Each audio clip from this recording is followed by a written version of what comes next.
क्या हम कुदरत के दिए हुए खतरनाक संदेशों को पढ़ पा रहे हैं? क्या हम कुदरत के अलार्म को भांप पा रहे हैं? हिमाचल प्रदेश से लेकर उत्तराखंड तक तबाही का अगला राउंड आ चुका है। मूसलाधार बारिश ने पहाड़ों पर कहर बरपा दिया है, लेकिन सवाल बड़ा है कि क्या सिर्फ ये कुदरती आपदा है या फिर इंसानों की पैदा की हुई है? ये बहस नई नहीं है, पहले से चली आ रही है और इसीलिए कुछ तस्वीरों के जरिए पहले आज इस कहानी की एक रूपरेखा आपके सामने रखूंगी, जिससे आपको आसानी से यह अंदाजा हो जाएगा कि हमने अपने बसे बसाए नगरों और शहरों के क्या हाल कर दिए हैं। लैंडस्लाइड का ये जो वीडियो है, ये शिमला का है। अंग्रेजों की बसाई पहाड़ी नगरी शिमला, जो कभी भारत की समर कैपिटल रही है। पहाड़ खिसका और कई मकान गिर गए, जान बच गई क्योंकि दरार दिखने के साथ ही घर खाली करा लिए गए थे। लेकिन शिमला के जिस कृष्णानगर इलाके में ये हुआ, वो सिंकिंग जोन है, सिंकिंग जोन। फिर भी वहां पर बड़े बड़े कंस्ट्रक्शन करने दिए गए, नतीजा आपके सामने है। शिमला में इस कदर अंधाधुंध कंस्ट्रक्शन हुआ कि क्वीन ऑफ हिल्स का सीना छलनी हो चुका है।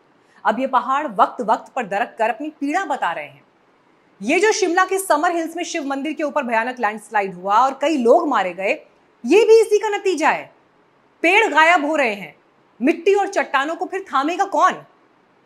इसके साइड इफेक्ट देखिए। शायद पहली बार ऐसा हुआ होगा जब कालका शिमला रेल मार्ग की पटरियों के नीचे से जमीन की जमीन गायब हो गई, पटरियां हवा में लटकती हुई दिखाई दी।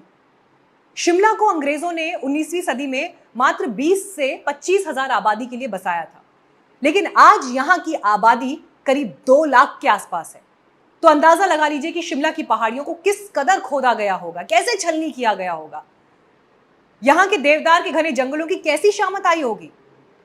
अंग्रेज मूर्ख थोड़ा थे जिन्होंने इस पहाड़ी नगर पर ज्यादा बोझ नहीं पड़ने दिया। उस वक्त की जरूरतों के हिसाब से कंस्ट्रक्शन किया, उन्होंने जमीन के मिजाज के हिसाब से यहां पर निर्माण किए। हमने क्या किया? भारी भरकम निर्माण करके सुंदर पहाड़ी नगरों की ऐसी तैसी कर दी। हम अंग्रेजों के जैसे नगर तो विकसित नहीं कर पाए, लेकिन जो टाउन्स वो बसा कर गए थे, हमने मतलब इतना नकारा कि उन्हें सहेज कर रखना तो बहुत दूर की बात है, हम उन्हें बचा नहीं पाए। इंसानी लालच ने कितना खतरा पैदा कर दिया, उसकी ये दूसरी तस्वीर है। ये वीडियो भी हिमाचल का है, हिमाचल के मंडी जिले की बल घाटी का है। वीडियो आप ध्यान से देखिएगा। जो पानी का नेचुरल फ्लो है, उसका रास्ता रोक दिया गया। फिर क्या किया गया? वहां पर घर बना दिया गया। नेचुरल जो रास्ता है पानी का, उसमें मंदिर बना दिया। और अब कह रहे हैं कि कुदरत ने तबाही मचा दी। अरे भाई, आपने पानी का रास्ता रोका क्यों? जवाब आपको देना है।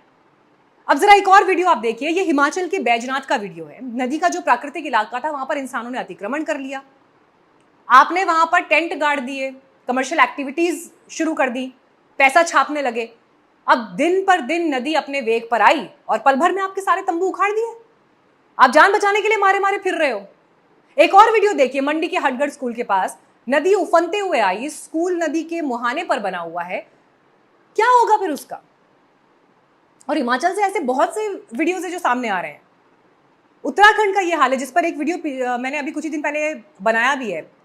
दुष्यंत कुमार का शेर है कि बाढ़ की संभावनाएं सामने हैं और नदियों के किनारे घर बने हैं, और ये सब वही हाल है। नदी का तो अपना नेचुरल फ्लो होता है, आप उसके इलाके में क्यों घुस रहे हैं?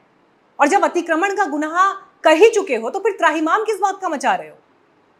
और ऐसा हाल हिमाचल के आगे जब उत्तराखंड की बात करने लगती हूँ तो मूसलाधार बारिश की वजह से नुकसान ने पूरे सिस्टम पर, सरकारों के काम करने के तरीकों पर, रिपोर्ट बनाने वालों पर सवाल खड़े कर दिए हैं।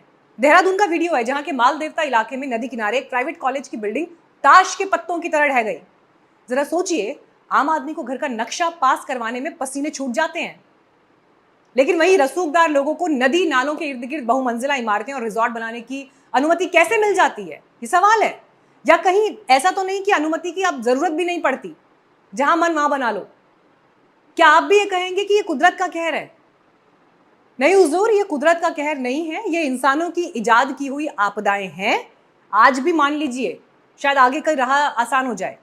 इंसान के लालचों से पैदा हुई आपदाएं हैं ये, इसमें प्रकृति का दोष नहीं। जिसका दोष है उसकी तरफ तो कोई उंगली उठा भी नहीं पा रहा।